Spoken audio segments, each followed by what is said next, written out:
quelle que soit sa position. Ces propos ne laissent personne indifférent. Au 98.5 FM. Vous écoutez le Journal du Midi. Gaëtan, bonjour. Oui, bonjour, Monsieur Pau. Mm-hmm.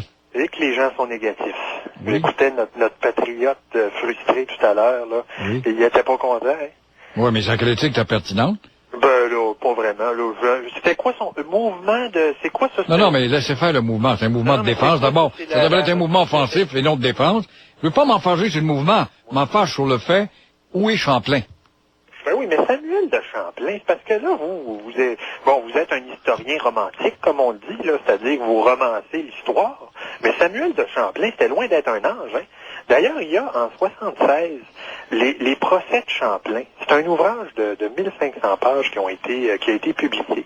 Puis là, on voit toute la magouille, tous les gens qui ont poursuivi Champlain. Puis c'est pas très joli, là. Ben oui, parce qu'il voulait avoir le monopole de la fourrure pour pouvoir développer à ses frais la ville de Québec, ça vous le dites pas? Non, c'était Oui. Non, c'était aux frais de Les révisionnistes, là, moi, là, je m'y mets de travers. Il en demeure pas moins que ce gars-là a fondé le pays. Oui, mais il y a aussi les parents de sa femme qui le poursuivaient. Parce que c'est sûr, vous savez que sa femme avait... Alors, OK, on va chez les danseurs irlandais qui étaient dans le défilé, là. Je ne pourrais pas trouver quelque chose sur chacun d'entre eux, là. Non, mais ce que je veux dire, c'est que... Ce qu'il y a de pire, Monsieur Gaëtan, c'est la censure qu'on fait avec cette fête. Ben non, alors qu'on ne dise pas que c'est la fête de Québec ou de Champlain. Oui. Ben non, c'est pas la fête de Québec ni de Champlain. Parce que Québec-Champlain, c'est synonyme. Oui, puis c'est quoi le rapport? Là? Ben, il est pas là. Il est pas là, donc c'est pas la fête de Québec. Qu'on dise qu'il y a une agglomération de bourgades à 200 000 de Montréal là, qui est en fête. Je crois exactement. Là. À cette époque-là, je crois que c'est 38 habitants, Québec.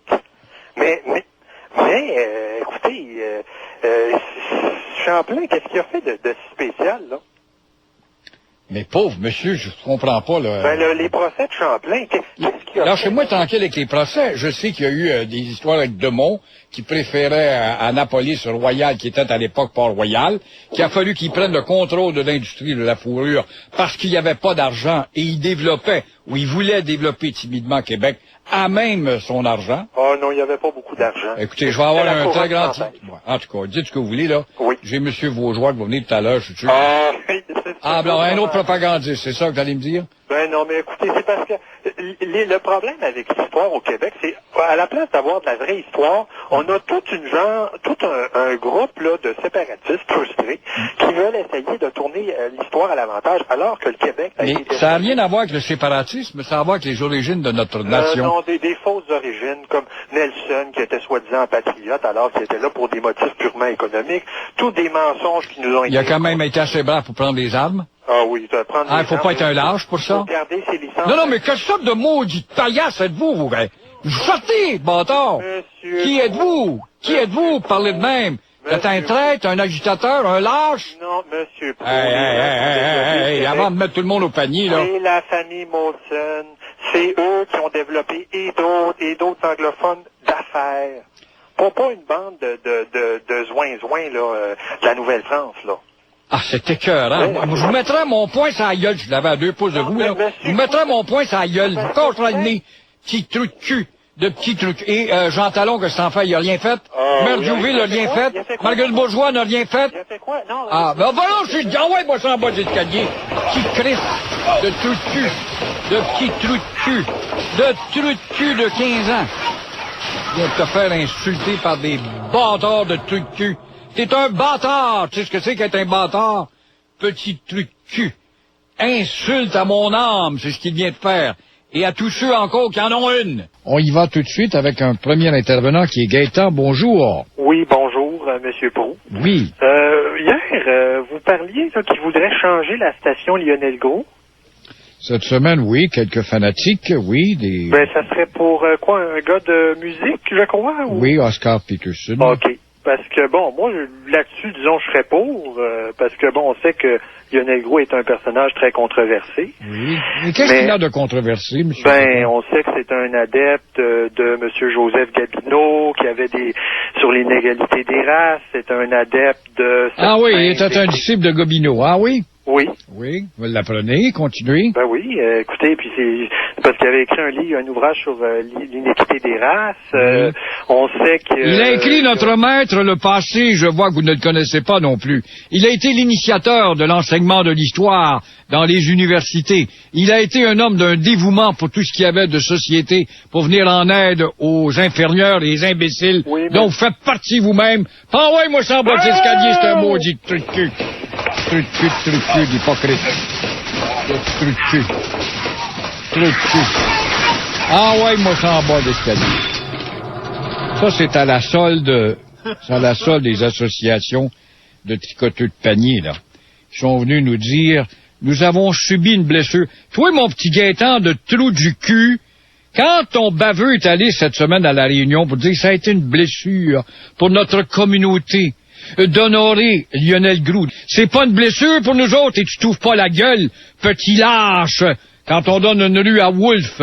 C'est pas une blessure pour nous autres, Hammers, l'introducteur des couvertures polluées, qui déciment les Amérindiens, qui ne disent un mot aux autres non plus. Tu les défends pas, petit trou du cul? C'est pas une blessure pour nous autres d'avoir Elmer, qui proposait de nous assimiler en faisant rentrer des tonnes d'anglais, comme ça se fait d'ailleurs, et lui, il voulait concentrer ça dans la Gatineau. Et Alouette, Monsieur Gaétan. Paul, bonjour. Oui, allô? Oui, Monsieur Paul. Bon, j'espère que je me serais pas envoyé sur la gueule, là. Non, il n'y a plus de place. Non, parce que, en passant, là, au sujet de Monsieur de Gobineau, plutôt. Oui. Bon, mais c'est vrai que c'était quand même un gars d'extrême droite. Pourquoi est-ce qu'il faudrait l'honorer? Oui. Bon, parce que là, vous... Alors, tout ce qui est de droite, c'est méchant, quoi? Non, c'est pas la droite comme vous, mais ce que je veux dire, lorsqu'on parle de Lionel Groulx, qui décourageait les gens de magasiner dans des magasins juifs, qui était un antisémite, c'est pas la même chose que la droite d'aujourd'hui, là. Est-ce qu'on l'a écouté à ce point-là? Nous avons combien de commerces? Oui, ben c'est pas le Québec, mais je parle de Lionel Groulx comme personnage. C'était surtout avec le livre qui est paru dans les années 90, là, je sais pas si vous l'avez lu, sur certains propos qu'il tenait à l'époque, sur l'iniquité des races. Imaginez-vous, Lionel Groulx, il disait, on peut pas avoir un mariage métissé, parce que s'il y a un métis, ça va faire un schizophrène parce qu'il y a deux âmes à l'intérieur du même individu. Fait que pourquoi, c'est assez spécial, on s'entend, là. Avez-vous lu l'œuvre de Groulx? Ben, il a écrit un ouvrage sur... un ouvrage? Dites-vous un ouvrage? Oui, c'est... Non, Savez-vous ce qu'il a fondé aussi? Monsieur Pro... Savez-vous ce qu'il a fait pour l'enseignement de l'histoire à l'Université de Montréal? Savez-vous qu'il a influencé nombre d'intellectuels qui sont loin de passer pour des nazis, dont Jean Drapeau, qui a décidé de l'honorer avec cette citation, vu l'ampleur du personnage? Il y a le métissage indien, parce que pour lui, les Québécois étaient une race pure. Tu sais, c'est quand même c'est très inquiétant comme écrit. Je comprends pas que vous... Tout le monde peut avoir des écarts de langage qui vont être rectifiés au fur et à mesure que la connaissance va évoluer. Il disait qu'il niait les métissages, et pourtant la France, comme nous ne pouvions pas faire venir de femmes ici, nous disait de nous marier avec les Indiennes. Or, les Indiennes appartenaient à des tribus nomades chez nos alliés. Oui. Alors, nous n'avions pas grand chance de marier des Indiennes algonquines ou encore Huronnes, alors que les Iroquoises faisaient partie du clan de nos ennemis. Mais vous avez raison, mais c'est tout ça pour vous dire l'histoire. Vous savez, peut-être que si les Anglais ne nous avaient pas conquis, on se serait fait vendre comme Napoléon, comme il a vendu la Louisiane pour une bouchée de pain aux États-Unis. Alors, c'est juste... Alors, avec des si, là, vous parlez avec des si. Ben, écoutez, la Louisiane, avez-vous vu ce que Napoléon a fait avec la Louisiane? Il aurait probablement fait la même chose avec la Nouvelle-France. En plus... Non, vous le dites probablement, vous le savez pas. Ben, écoutez, lui, il voulait de l'argent... Puis, on aurait été assez adulte pour devenir un État. Ben non. Probablement qu'on se serait séparé de la France au moment de l'émergence de Napoléon, premièrement. Ben non, les États-Unis n'auraient fait qu'une bouchée, là, monsieur. Non, parce que les États-Unis, au lendemain de la victoire américaine avec l'armée française, offrent le Canada à la France, et la France dit non. Oui. Oui, bon, en tout cas, vous êtes un féru d'espoir, mais moi, comme je vous dis, là, faites attention quand même, parce que Lionel Groulx, il y avait des idées, là, très dangereuses. Oui. Bon, alors, brûlons la station, c'est ça que vous voulez dire? Non, et appelons ça le nom d'un joueur de hockey ou un joueur de piano, c'est ça? Non.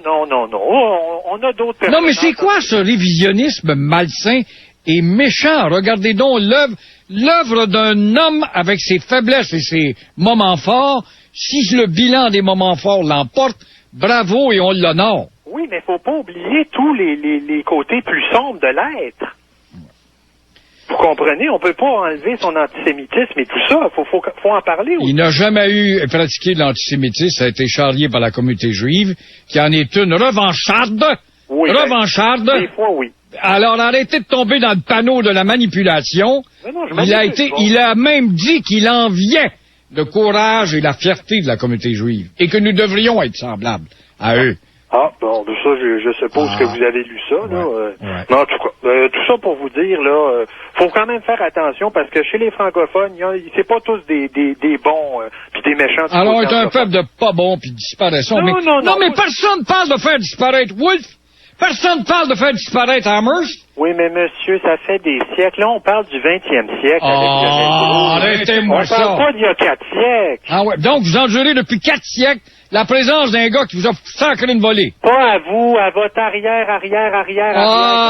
Moi, je m'en sacre, j'étais pas là. L'égoïsme et l'individualisme du Québécois qui parle.